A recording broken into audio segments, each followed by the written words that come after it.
do have 80, then we're trying to pack as many as we can. I'd like to see 18 names on the answer sheet. Please make sure to put your team name on the answer sheet. We'll have the presentation after the trivia, and then we'll announce the answers and the winners after the presentation. So here we go. All right, moving to question 1. How many languages are spoken on Earth today? Is it about 70? About 700? Is it about 7,000? Or 70,000? We'll try to move around a little bit so you can see.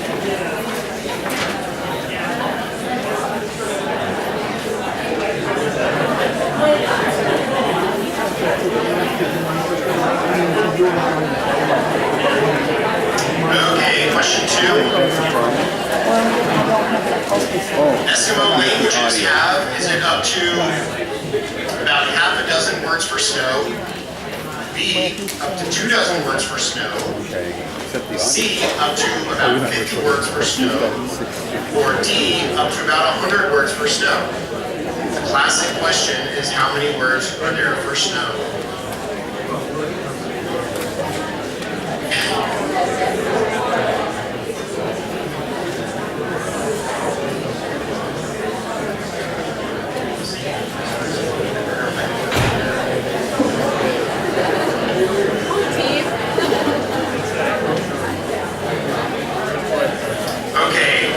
Question 3, perception is it A, the process of judging and compromising, B, the processing, interpreting, selecting, and organizing of information, C, the process of organizing and distributing information, or D, the process of judging others?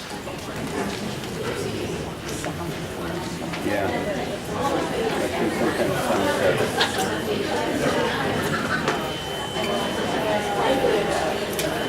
Yeah, I think the speakers are behind the mic.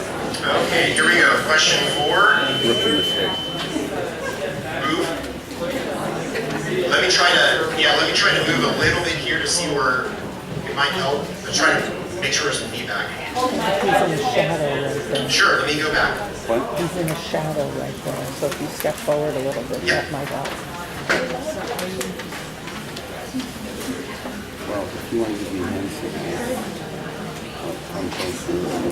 Mark your selections because we're going to move on.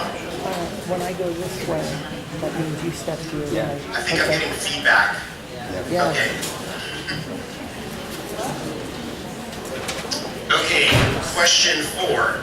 Sapir-Whorf hypothesis states that A, language and thought interact in a dual and cyclical relationship. B, the lack of common descriptors between languages may cause a difference in how those speakers perceive the world and think. C, different cultural metaphors in different languages reveal differences in how the speakers of those languages think. D, humans perceive stimuli based on biological and physical factors rather than the constraints of language.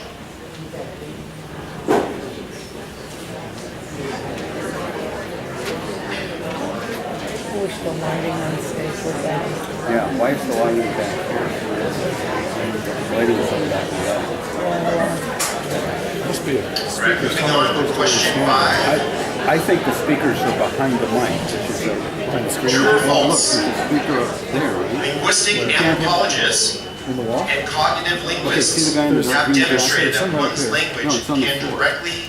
direct our minds to pay attention to certain features of the world The around speakers us, are behind- allow us to ignore other Hanging features. here, these little wire cone Oh. shaped things. And if there's one over the stage, then stay away from it. Yeah, I can't tell if they're I wish we knew ahead of time.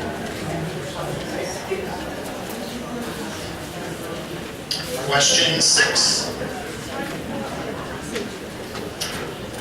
Question 6. Athabaskan, Dene, Eyak, and Tlingit languages require speakers, whenever talking to someone about picking up an object or handing an object to someone, to use different verbs based on, is it A, the relative value or utility of the objects, B, the the color or shininess of the objects, You think maybe that's the one? C, You can see it right there. the shape or form of the objects, or D, the prefix or suffix on the noun that names the object.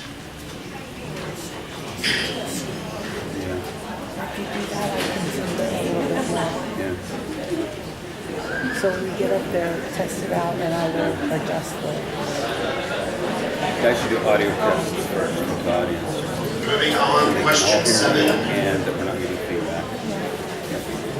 All right, true or false? The Sapir-Whorf hypotheses gained popularity in the 1940s to 1960s, but then lost popularity because it seemed to deny the very possibility of scientific testing.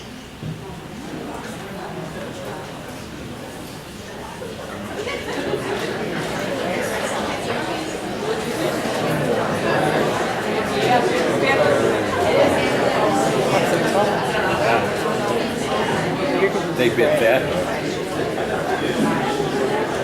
Give me the test. All right, moving on to names. Forward on Question 8. Eskimo languages require speakers when indicating that something is the case to distinguish. Is it A, based on their knowledge, empirical observation, supposition, or hearsay?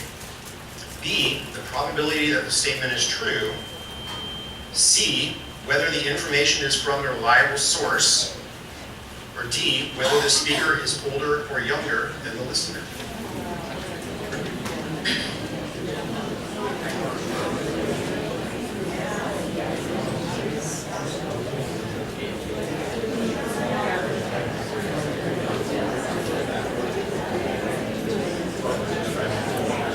Moving on, question 9. Question 9. The Alaska Native language with the most speakers and population is it A, Yupik, B, Aleut, D, Koyukun, E, Inupiaq, or D, oops, that's supposed to be A, B, C, D, E. We can figure it out. It happens, A, B, C, D, E. So after Inupiaq, click it. Hey, Beth. I think it's standing room only. I have a friend who's holding it for you, and I know how she is. Oh, The Alaska Native language with the most the correct speakers. thing would be, oh, don't write agency from this person. Moving on to last question. Throw out question. True or false? Franz Boas challenged the idea of superior languages and argued that all languages were capable of communicating the same intent, same content.